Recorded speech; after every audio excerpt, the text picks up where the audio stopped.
through all of these like grief things, right? Where we, you know, were a caregiver and now we're not, or, you know, we experience this loss of identity, you know, and I think about different times in my life where I have, you know, moved, or I've lived in a different country, or, you know, I have left jobs, or I've left religious institutions, or I've left communities, and I'm left with the same question. Yeah, right? so interesting, right? Like, who am I now that I'm not part of, you know, these places or these spaces? And who are my people? Because often part of that is you lose community, you lose relationships, you lose friends. And then there's this whole experience of, I thought we were friends forever, as cliche as that sounds, and then I leave and I never hear from you again, right? And I saw you every day, or I talked to you every day. And I now haven't heard from you in days or weeks or months. Yeah. I think that idea of sanctuary trauma is one that's we're starting to hear a little bit more in, you know, the grief world, but also in the greater land. Yeah. And sanctuary trauma is, you know, poorly defined really in the literature, but really it has to do with when you do leave a community, or, you know, a community causes the trauma. Yes. And then when you leave, there is like sanctuary grief. So for me, the way that showed up in my life was I had worked at the same organization for 20 years. So I started there as a little baby nurse, and I had some incredible opportunities there. You know, I would say like they raised me, that organization really raised me, and I had some incredible relationships. And so when I moved from there, because my move from there was quite sudden post-COVID, and so many things just stopped. And it had gone from, you know, you're a highly valued employee and we really respect the work that you do, and we're so, you know, can you give us more? Can you give us a bit more? And I was doing that, and then I left, and then I was just gone. And these same directors and managers that were telling me how incredible I was, you know, is there a level of like they can't actually call you? And like, for sure. There's so many pieces to it. Sure. But also I remember thinking, because there was a period of time where I was unsure, you know, the burnout was so bad that I experienced. I was unsure what life would look like moving forward. And then I had this identity, like if I cannot work, one, at that organization, because I had worked there so long, or if I cannot go back to nursing, then what am I and who am I? And the grief that I experienced was in many ways more profound than other grief that I had experienced in my life, because it wasn't just a single relationship. It was multiple relationships, and it was, you know, nurses that I worked with and doctors that I worked with, and like the environmental services staff who I knew. You know, when I went into that same organization to have my kids, I remember my husband saying to me, like, do you know everyone? Because I, you know, waved at the security guard as I waddled in, and then talked to the night porter. And when they were checking me in, every nurse came out and was like, oh, we knew you were coming, like you're finally here, kind of thing. And we laughed about that. But then when I left it, it was a little, like I'm never gonna see that night cleaner again. And you know, where there's, and I'm so thankful for the relationships that stood the test of me leaving, but that the organization, that sanctuary grief that I experienced was so profound. And you know, another area that people see that is when they leave a religious community. So, you know, religious trauma is something that is emerging more and more. And along with that comes the grief. And, you know, when we think about religious trauma and then religious grief related to that, it is so many things. Because some people who leave organized religion don't necessarily leave their faith. Yeah. You know, sometimes that happens. It doesn't always happen. No. So then if you have been raised in a faith that says part of being a good, you know, person of this faith is to attend a church Yeah. or attend a service, and then you don't do that anymore because that no longer feels safe, there's a whole other level of grief, loss, you know, bewilderment that goes with that. Because what does that mean now? Can I still be a person of this faith Right. if I don't do that thing? And I think the answer is yes, absolutely. For sure. You know, absolutely. But that is a significant portion of that identity loss and grief, right? Yeah, and I mean, you know, I have left jobs very different capacity than you, right? Where, you know, so grateful for what I learned and the relationships I built, and you know, some of those relationships continue to this day. Sure, yeah. And some I have never heard from again. Right. Right? And it was like, poof, they're gone. Right. And no acknowledgement, no recognition, no, like, and not that you need a party, but just like a, hey, you know what, like, we see you, we value you, we like, oh, we want such good things for you, like, go and do good things. Like, it's poof and you're gone, right? Yeah. And, you know, these people that helped, like, shape me into the therapist that I am, the boss that I am, the leader I am, like, so many of these things were really, really amazing things. Yeah. Right? Yeah. Yes. Like, so many amazing things. And some really, really hard things in there, right? And it can be both. Yeah. It can be both. Yeah. Holding things in right intention. So if Yeah. you do therapy with me ever, you see me do like this, I do this Yeah. a lot, or like something like this a lot, because we are holding things in tension. Yeah. Where, especially when it comes to something like sanctuary trauma or religious trauma or sanctuary loss or religious loss, you know, we're holding in tension all of the good things. Yeah. And all of the like not so great things. Right. Right? And we see that in relationships too. Yes. So relationships can give us good things, and we hold in tension the good stuff, and then we hold the loss and the sadness.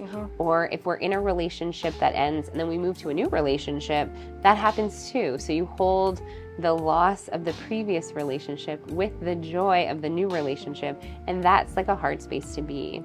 Yes. Right? So in the context of sanctuary or religion, faith, where you hold them together, the level of grace to yourself and kindness to yourself has to be so immense. Yeah. And I think, you know, we have been friends for a very long time. And, you know, with religious trauma, I have walked away from how I was raised. Sure. Right? Yeah.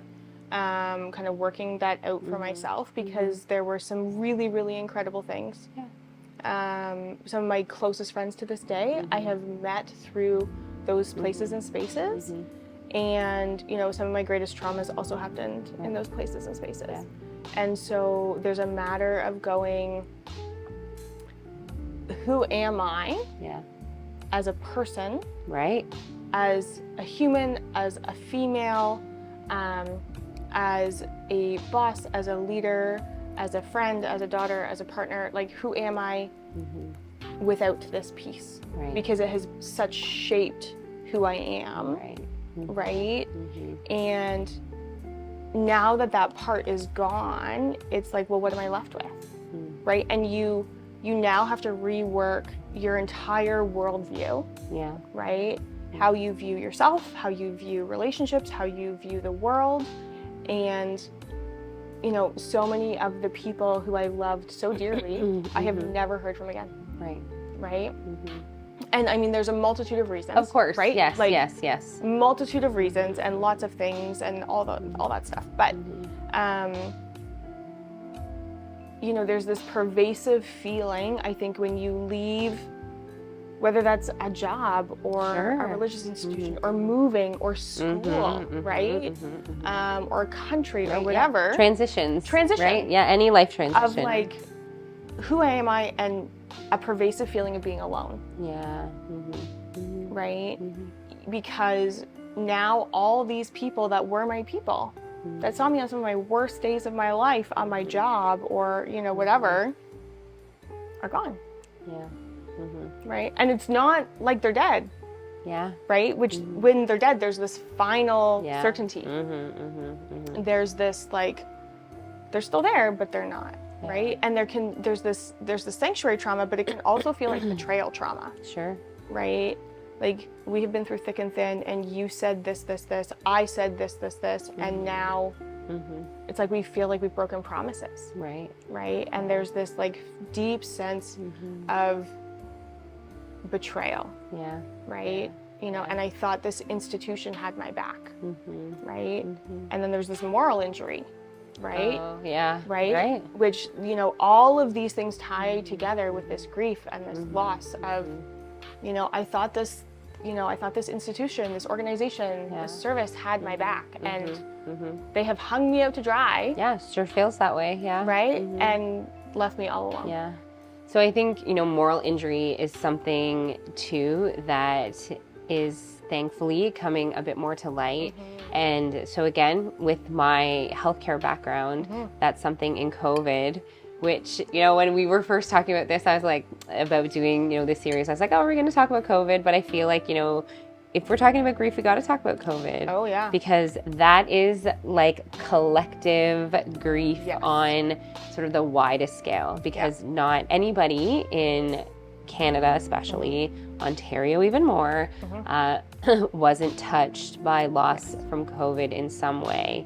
And, you know, in healthcare, there was so much moral injury, and it was so many things. It was from not knowing what we were actually dealing with or the scope of it, or information would change so quickly. And I was on one of the COVID response teams, and I remember having these huddles in the morning, and by noon the information would change. And there was this one day I was in the COVID assessment center, and I was working with another nurse practitioner, and the physician came out and she said, okay, we have 7 tests, because in the beginning we had like no tests. And she said, we have 7. And so we were tasked to decide who were the 7. And there was rules that we had to kind of follow. And I remember thinking, and maybe I even said it to my colleague at the time, you know, how come we have to decide the 7? And then going home that day and thinking, what if we chose the wrong 7? And, you know, people came up, and there are stories I will never forget from that time in my career, who would come up and share, you know, one, the symptoms they were feeling, but 2, the reason why. You know, I have a medically fragile child at home. Or one girl came up and she said, you know, my dad is in the ICU and he has COVID. And it was during that terrible season where nobody could go in or out. And she said, my mom died 5 years ago of breast cancer, and my dad's in the ICU, and I'm not feeling well. And we had to say no to her. And I will carry her with me forever. I will never forget her. I will never forget her face or her story. And, you know, not because I haven't talked about it in therapy, because I sure have, but because there was moral injury there. And then, you know, months later, everyone is getting tests, and you could get tests everywhere. And at one point I remember thinking, like, I can't have another green box in my house. If I see another green box, I'm going to scream. But that happened for so long, for so many people. And I think, and if I could like put in a plug for all of those who worked in healthcare or first response in COVID in any way, in a nursing home, in anywhere actually in healthcare, and you are carrying anything from that season, you know, like, reach out to someone. It doesn't have to be us. Reach out to EAP or somebody to talk to, because it does shape you, and it affects you, and it affects your family, and it affects your friendships and your relationships and your ability to care for somebody else. And in healthcare and first response, there's so many things that are like, oh, that's just the job.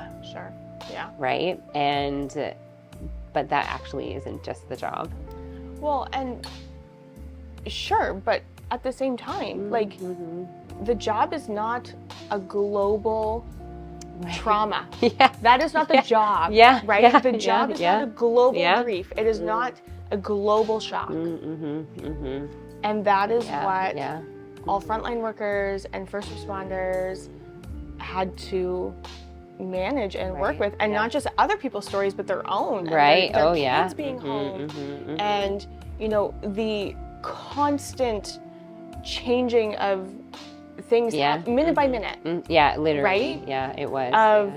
I don't just have to show up for everybody at work. I also have to show up at home. Yeah. Right? When we are all experiencing this global shock and this global trauma. Yeah, right? and I just remember so clearly, we all moved to scrubs, wearing scrubs. We had, especially, in certain levels, you start wearing street clothes again or like business casual, and we'd all moved back to wearing scrubs.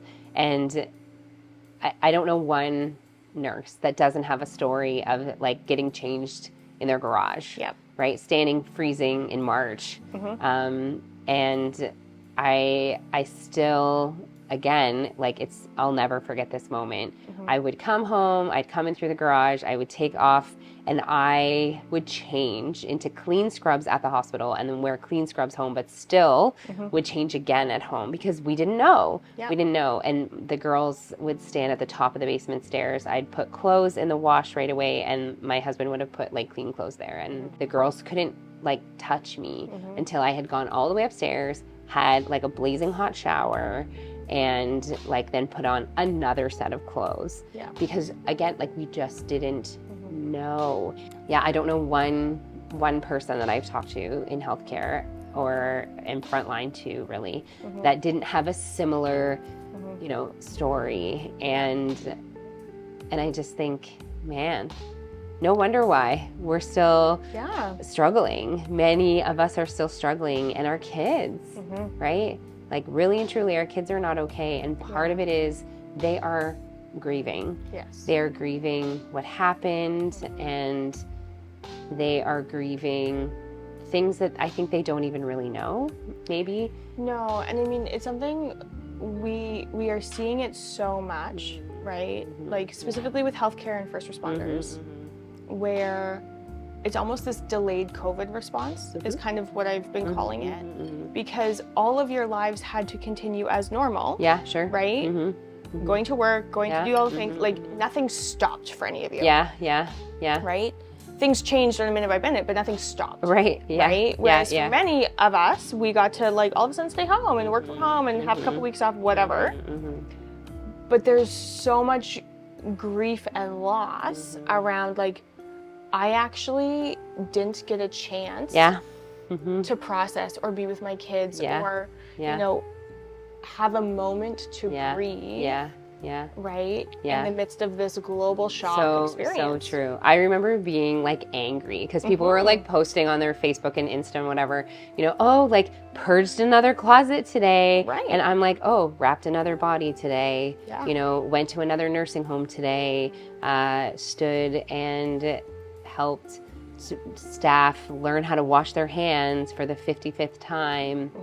Today, haven't seen my kids in 3 days because I'm working 12-hour shifts again. And people being like, oh, I'm so sick of this. And I understand. And do I think we had a perfect response? Like, absolutely not. But the other day we were on the highway, we were on the 401, and it was packed. It was just packed. And I looked at my husband and I said, you know what? This part of the highway reminds me every time that there was a season where I would get on it and I would not see another car. Could you imagine being on the 401, like in the 401 in Scarborough? Yeah. And because I would get off at Meadowvale and not a single solitary car on the road, just me. Yep. It was like an apocalypse. Yeah. And I remember feeling that loneliness and sadness even in that moment, because I'm old enough to have been working in healthcare in SARS. And what happened with SARS was it was more contained. It was only at work. Yeah. It wasn't at home too. And so many of my colleagues and friends in healthcare and first response, farmed their kids out to grandparents because we just didn't know. Yeah. And then there's long-term guilt that comes out of that and grief that came out of that, because it's true. so many of my friends had all this time with their kids, so much time. They're like, oh man, are these kids ever gonna go back to school? And I was like, man, I wish I had that time. Instead, I have memories of my kids standing on my porch saying like, Mommy, don't get COVID today. You know, my 2-year-old chasing the car, crying. And I mean, she didn't really know. She didn't know what's going on. She just knew that like something was different. Yeah. We were home all the time, but Mommy wasn't home. Yeah. And that didn't feel right to her, right? And so I have these memories of the girls, and I'd like roll down the window, be yelling just in case anyone's like watching these kids chase my car, like, go home, I love you, go home, like don't be playing in the street. But yeah, and so I think there is grief that remains, right? And like every other grief that we've talked about, there is this expectation like COVID was over, so it's over now, and COVID is nothing. Yeah. The reality is that for healthcare and first response and anybody, even our grocery store clerks and people who are front facing that way, there is so much loss that happened, you know, in that season. And I think it is something else that I will continue to talk about because I want people to know that they can still talk about it too. Yeah.